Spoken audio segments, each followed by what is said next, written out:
Everyone told me not to travel during monsoon season. But they never told me why the rain would make everything feel more alive.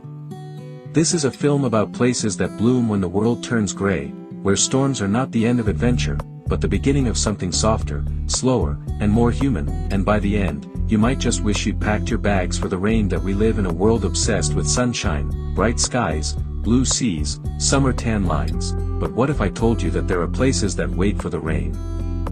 Places that feel incomplete without it. This isn't a video about top 10 tourist spots, that it's a story about 5 destinations that transform when the clouds roll in, where rain doesn't ruin your plans, it becomes part of the experience, because monsoon travel isn't for everyone, but for those who slow down, who notice the smell of wet earth and the hush that follows a thunderclap.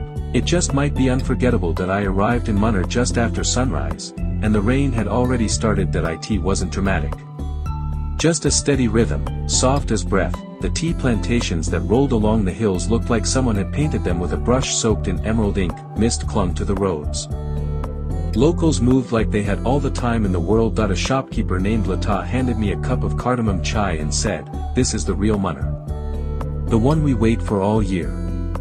During monsoon, waterfalls spill from the rocks like they've been set free. That I spent hours watching clouds descend into the valleys, disappear, and come back again, like they were playing hide and seek with the land. Monsoon here doesn't just bring water. It brings depth. Most tourists head to Halong Bay. Fewer know Ha Giang, the rugged, remote loop in northern Vietnam near the Chinese border. I rented a motorbike in the middle of July, just as the rain came back for its yearly rhythm. Everyone told me it was a bad idea. They were wrong. The karst mountains looked even more mysterious with clouds curling between them. Villages felt like hidden poems, quiet, soaked in mist, and lit by flickering oil lamps. At a roadside stall near Dong Van, an old man grilled corn beside a fire. He said in broken English, "Rain makes people slow. That's how you see more." And I did. The wet road slowed me down, but the slower I went, the more the world revealed. Tavuni isn't the Fiji of honeymoon brochures. It's raw, lush, alive.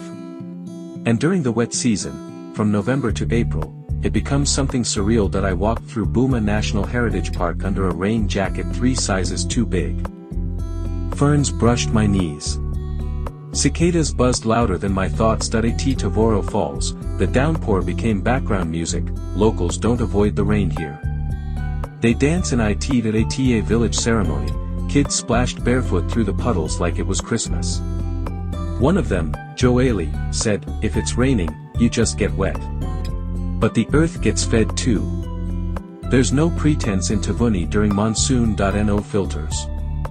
Just nature, dripping, glowing, breathing. In dry season, Chapada is beautiful. In wet season, it's reborn. I arrived in Lencois just after a 12-hour overnight bus ride from Salvador. The hostel owner told me with a grin, "You came at the best time, when the falls wake up." And he was right. Rain had turned trickling streams into roaring cascades. Cachoeira de Fumica, one of Brazil's tallest waterfalls, felt like it had its voice back.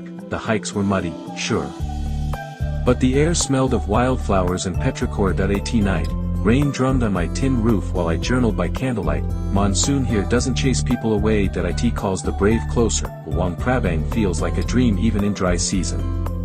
But in monsoon, it becomes memory itself. The Mekong turns brown and wild, temples reflect puddles in quiet courtyards, and the monks' saffron robes seem even brighter against the gray skies.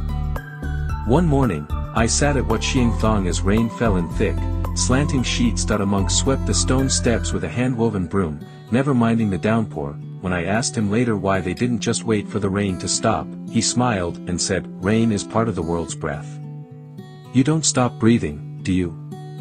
And I understood. In Luang Prabang, the monsoon doesn't interrupt life. It deepens it. Travel during monsoon teaches you something you can't learn under blue skies. It's not about what you see. It's about how you move, how you feel. The rain forces slowness, and in that slowness, the world softens. You begin to listen more, to the land, to strangers, to yourself.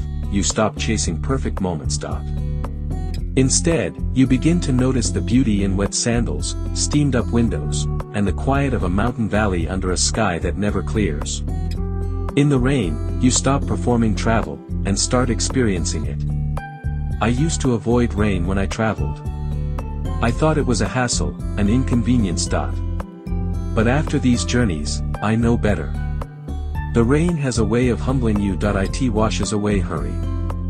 It replaces expectation with presence. Some of the most human moments I've experienced on the road didn't happen under perfect weather, they happened when I was soaked, smiling, lost, or watching raindrops ripple in a cup of tea. So now, when someone says, "Why would you travel in the monsoon?" I just tell them. Because sometimes the world is more honest when it's wet.